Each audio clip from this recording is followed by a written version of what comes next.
Friends, आज हम इस वीडियो के अंदर जो हमारा गेट ड्राइवर होता है, गेट ड्राइवर के अंदर क्या क्या फंक्शन होते हैं, वो किस सर्किट से फंक्शन लेके हमारे टीएफटी ट्रांजिस्टर को जाते हैं, जो कि लास्ट आउटपुट होता है वो कैसा जाता है, उसके बारे में मैं आपको बता रहा था। तो उसके अंदर क्या होता है कि पहला इनपुट होता है। सबसे पहला इनपुट हो गया बायो डायरेक्शनल शिफ्ट रजिस्टर में ये जाता है, जिसके अंदर बहुत सारे इनपुट होते हैं, CPV, CKV, STV, एसवीआईओ, एसवीओआई, LR, UD, जो कि एक लॉजिक कंट्रोल से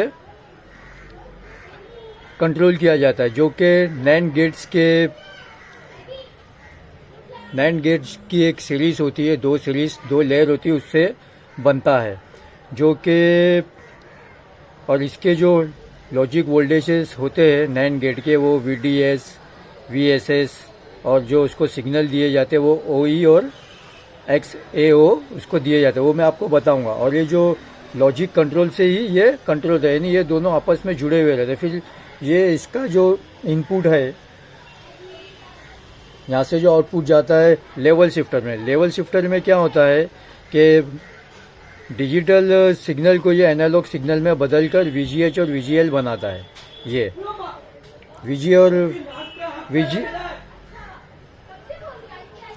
वीजीएल बनकर ये बफर में से सेपरेट हो जाता है। यहाँ से मतलब बफर में जाके वोल्टेज फॉलोअर सर्किट से सेपरेट हो जाता है वीजीएच और वीजीएल, जिसमें से गुजर के हमारे टीएफटी ट्रांजिस्टर के गेट पर जाते हैं उसको ऑन ऑफ करने के लिए। तो इसमें हम क्या देखते हैं, अभी यहाँ देखो मैंने सोर्स ड्राइवर भी साथ में ही बना दिया ब्लॉक डायग्राम।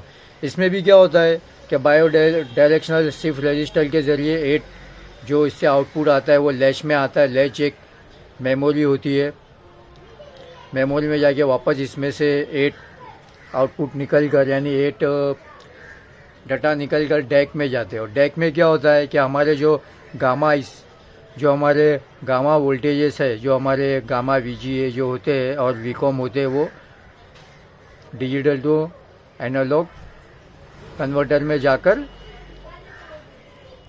एक आउटपुट बाहर निकालते। ये देखिए, अभी ये गामा के आउटपुट मैंने आपको बताया, ये 18 आउटपुट है, जो कि सोर्स ड्राइवर से होते हुए हमारे आउटपुट पर जाते हैं। ये देखिए, ये जो है हमारी जो गामा आईसी आती है, उसमें से ये DRL1, OE1, STV, CKV, VS, vertical sync, और ये इसमें जाकर एनालॉग में कन्वर्ट होकर हमारे आउटपुट बफर में जाकर हमारा जो आउटपुट होता है टीएफटी के सोर्स पे जाके, सोर्स कॉप में जाकर वहाँ पर जो हमारा जो वीकॉम हमारा जो जाता है, जो हमारा कैपेसिटर जो होता है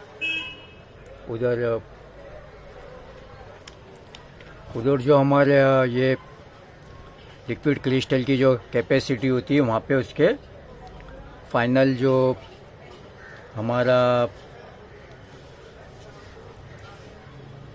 जो 2 प्लेट होती है, उसकी एक प्लेट ऊपर की तरफ में जाता है और नीचे जो होता है वो हमारा उधर वीकॉम जाता है। वहाँ पे हमारा वीकॉम यानी जो वीकॉम जो होता है हमारा कहाँ जाता है, कॉमन इलेक्ट्रोड पे जाता है, और हमारा जो गामा जो वोल्टेजेस जो निकलते हैं वो हमारे इसके इलेक्ट्रोड के ऊपर जाते हैं, जो कि ऊपर की तरफ होता है। इसके अंदर हमारे जो गामा आईसी से और डाटा से और टिकोन से जो भी हमारे सब बनकर, यानी हमारा डाटा LVDS से जो हमारा इसमें जाता है, LVDS जो RGB सिग्नल हमारे यहाँ पे जाते हैं, और गामा भी हमारे इस सोर्स कॉप से होते हुए, सोर्स कॉलम ड्राइवर से होते हुए इसके ऊपर जाते हैं, मतलब इसके सोर्स पे जाते हैं। और वहाँ पर हमारा एक लिक्विड क्रिस्टल की कैपेसिटी के लिए एक कैपेसिटर होता है, वो जो उसकी मदद से लाइट जिसमें से पास होती है वो उसके ऊपर जाते हैं। मतलब ये जो फाइनल आउटपुट होता है वो यहाँ से इस तरफ सब चले जाते हैं। फिर फ्रेंड्स देखो, इसमें क्या होता है कि ये थिन फिल्म ट्रांजिस्टर के ऊपर ये सब जाते हैं।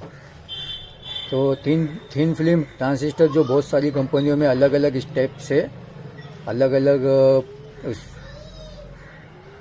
अलग लिए जाते हैं, मतलब अलग अलग कंपनी के अलग अलग कैरेक्टरिस्टिक है। उसके अंदर से एक ये है ASI.H, एमोर्फोस सिलिकॉन हाइड्रोजिनेटेड। फिर एक होता है इक्सो जो इंडियम, गैलियम, जिंक और ऑक्साइड से बनता है, और एक होता है LTPS, लो टेम्परेचर पॉलीक्रिस्टलिन सिलिकॉन। और इक्सो के अंदर जो खासियत होती है उसमें एक ये होता है कि ये अपने अंदर से ज़्यादा लाइट को पास होने देता है, और बैक लाइट की इंटेंसिटी को कम करके हम एनर्जी कंजप्शन को भी रिड्यूस कर सकते हैं। और इसकी जो साइज़ होती है इक्सो की, TFT की, वो स्मॉलर होती है, जो अपने अंदर से ज़्यादा लाइट को पास होने देता है पैनल के अंदर। और ये एक रेजुलेशन के इम्प्रूवमेंट के लिए इस्तेमाल होता है इक्सो। और इक्सो के अंदर जितनी क्वालिटी होती है वही हमारे LTPS के अंदर वही क्वालिटी होती है, लेकिन इसके अंदर एक क्वालिटी ये ज़्यादा होती है कि ये अपने अंदर इलेक्ट्रॉनिक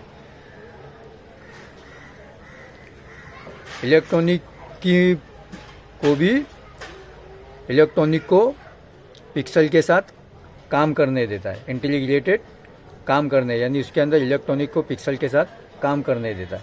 अब ये समझो कि हमारे कोई टीवी के अंदर साइड कॉफ नहीं है, तो इसका मतलब ये नहीं कि उसके ऊपर हमारा गेट ड्राइवर IC नहीं है, गेट ड्राइवर नहीं होगा। उस पर क्या होता है कि देखो ये होता है, एक कॉग होता है जिसको हम चिप ऑन ग्लास बोलते हैं, एक GIP होता है जिसको हम गेट ड्राइवर इन पैनल बोलते हैं, और एक होता है GOA गेट ड्राइवर ऑन अरे, ये होता है। तो जिसके अंदर साइड कॉफ नहीं होता तो उसके अंदर ये चिप आपको मिलेंगी साइड में, वो इस बिना से आपको मिलेंगी। हर एक कंपनी इसको अलग अलग टाइप से इस्तेमाल करती है, कोई गेट कॉफ के साथ इस्तेमाल करता है, कोई डायरेक्ट चिप ऑन अरे पे, चिप ऑन ग्लास पे, चिप इन पैनल पे दे देता है, अरे पे दे देता है, ग्लास पे दे देता है, समझे। और ये सब हमारे लेवल शिफ्टर IC जो होती है उसके हिसाब से ये सब काम करते हैं। अगर हमारी लेवल्स, अगर ये हमारा इसके ऊपर होगा, मतलब गिलास के ऊपर होगा, तो लेवल शिफ्टर IC जो हमारी होंगी हमारे सोर्स पैनल के ऊपर होंगी, यानी सोर्स कॉलम ड्राइवर जो होता है, सोर्स कॉलम उधर हमारी होंगी लेवल शिफ्टर IC। अगर समझो वहाँ पे साइड कॉफ है तो साइड कॉफ के अंदर ही हमारी लेवल शिफ्टर IC काम करती है, जो कि मैंने आपको टिकॉन IC से करके बताया। अब इसमें हम यही देख रहे हैं कि ये काम कैसा करता है हमारा गेट ड्राइवर। ये ब्लॉक डायग्राम के बारे में समझाया, अभी आपको ये मैं समझाता हूँ कि ये गेट ड्राइवर है। अब ये हमारा जो है सोर्स कॉलम ड्राइवर है जो कि ये है, और ये हमारा गेट ड्राइवर है जो कि ये है। तो इसके अंदर क्या होता है कि अगर समझो इसके अंदर 360, अगर समझो इसके अंदर हमारे गेट कॉफ के अंदर तीन गेट कॉफ है, तो हर एक कॉफ जो है हमारा 360 को हॉरिजेंटली अब स्कैन करेगा, और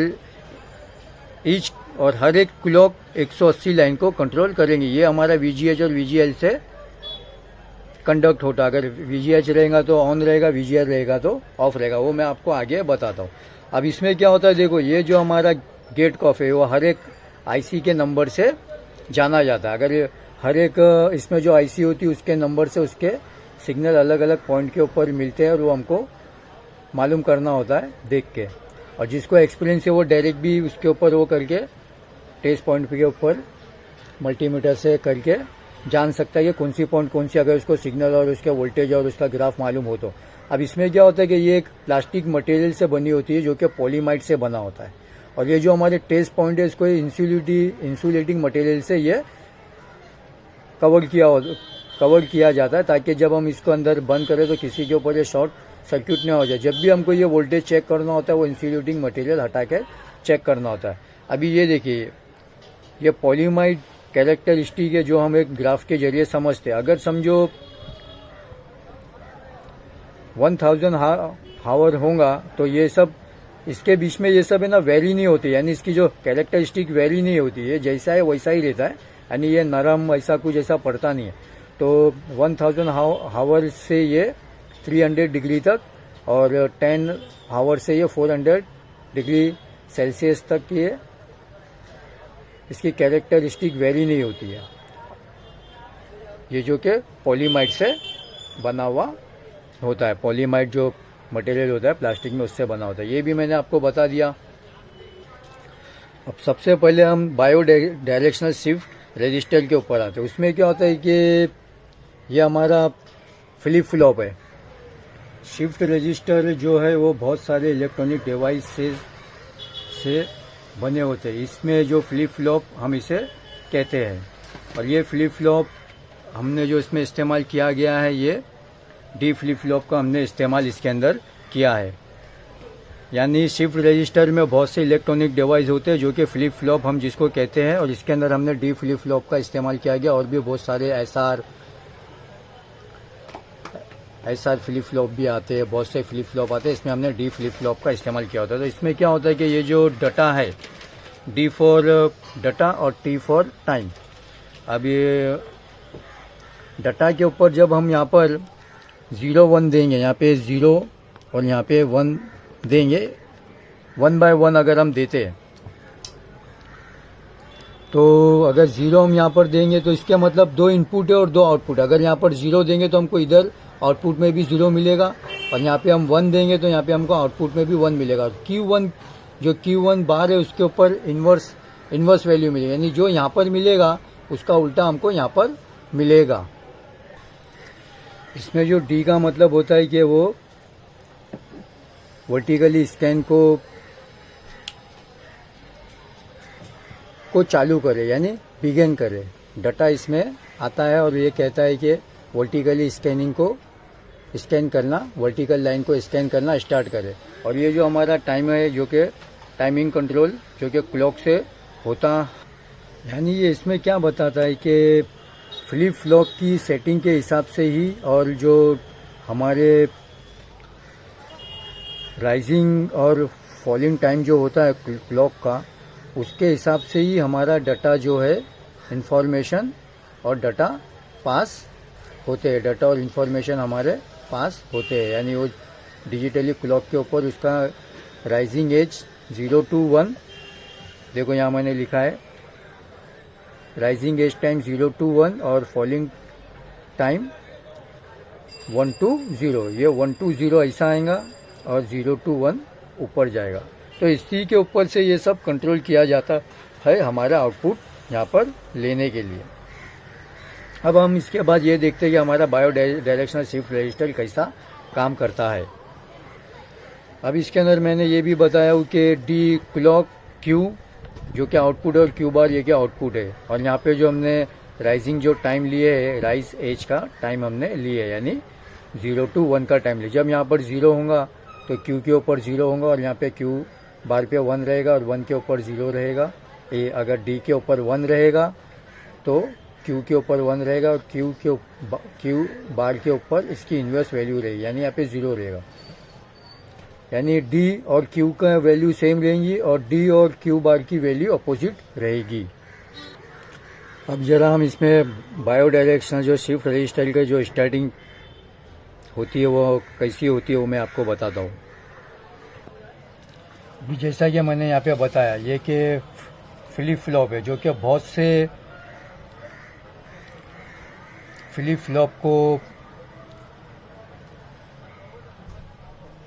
फ्लॉप को सीरीज में लगाकर बनाया जाता है, जिसके अंदर ये क्या होता है कि डाटा जो हमारा 0 1 यहाँ पर आएगा और जो कि हमारे वर्टिकल स्कैनिंग को, वर्टिकल लाइन को स्टार्ट करेगा,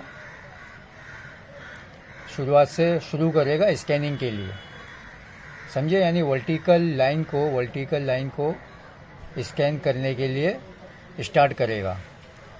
तो और ये जो टाइमिंग जो है, ये हमारा टाइम जो है, ये टाइम कंट्रोल होता है हमारे क्लॉक सिग्नल से कंट्रोल होता है, जो कि इसके राइजिंग एज और फॉलिंग एज से 0 to 1 1 to 0 से कंट्रोल होता है, जो कि ये इसका इनपुट है, जो कि मैंने देखो यहाँ से पूरा एरो बनाकर यहाँ तक पूरा बताया। इसके अंदर बहुत से फ्लिप फ्लॉप होते हैं, डी फ्लिप फ्लॉप जिसे हम कहते हैं। ये सब क्या है, डी फ्लिप फ्लॉप।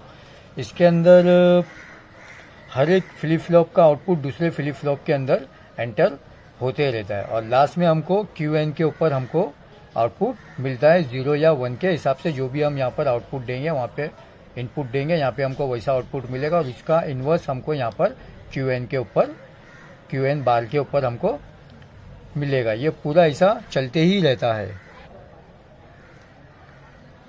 डाटा और इन्फॉर्मेशन को हम फर्स्ट फ्लिप फ्लॉप में देकर लास्ट फ्लिप फ्लॉप के ऊपर हम सीरियली लेते हैं। अब Q1 जो होता है इसका कंसेक्यूटिव इनपुट होता है सेकंड फ्लिप फ्लॉप का, और Q2 जो होता है इनपुट होता है Q3 का। अभी Q3 और इसी सेम टाइम के ऊपर कंसेक्यूटिव आउटपुट जो होता है ये Q3 ये पैरेलल होता है Q1 के पैरेलल होता है। इसमें हर एक फ्लिप फ्लॉप का आउटपुट दूसरे फ्लिप फ्लॉप से में जाता है और इन्फॉर्मेशन और डाटा जो कि सेकंड पार्ट लेती है, जो कि दूसरे रजिस्टर के आउटपुट के पैरेलल होती है, जो कि दूसरे रजिस्टर के आउटपुट के पैरेलल होती है। समझिए आप, यानी हर एक फ्लिप फ्लॉप का आउटपुट दूसरे फ्लिप फ्लॉप में जाता है, जो कि कंसेक्यूटिव पैरेलल होता है Q1 के, और ये चलते ही रहता है। सुनिए आगे तक QN से लेके जितना इसका रेजुलेशन है ये उतना चलते ही रहता है, और हर एक फ्लिप फ्लॉप का आउटपुट दूसरे फ्लिप फ्लॉप में जाता है, और ये इन्फॉर्मेशन यहाँ पर दूसरा पार्ट लेती है जो दूसरे रजिस्टर के आउटपुट के, यानी दूसरा जो रजिस्टर होता है उसके आउटपुट के पैरेलल होता है, यानी उसके आउटपुट के पैरेलल होता है। ये हमारा क्या है, एक फ्लिप फ्लॉप, एक रजिस्टर, यानी दूसरे रजिस्टर के पैरेलल होता है। ये हमारा शिफ्ट रजिस्टर है, बायो डायरेक्शनल शिफ्ट रजिस्टर। ये यहाँ से ऐसा भी करेगा, यहाँ से ऐसा भी करेगा, ये भी मैं इसके आगे आपको बताता हूँ। हमारा गेट लेवल का हम इस्तेमाल क्या के लिए करते हैं, TFT के गेट को ऑन ऑफ करके चलाने के लिए करते हैं। Okay friends, thank you. और हाँ, ये जो असेंबली है ये अपने अंदर बाइनरी डाटा को स्टोर करती है। बाइनरी डाटा मतलब वही हो गया 0 1 1 0 लो हाई। बाइनरी डाटा मतलब 0 1 हाई लो की हिसाब से स्टोर करती है। इलेक्ट्रॉनिक्स डिवाइस है, और ये शिफ्ट रजिस्टर जो है बहुत से फ्लिप फ्लॉप की मदद से मिलकर बनाया जाता है, सीरीज में लगाकर इसको बनाया जाता है। Okay friends, thank you.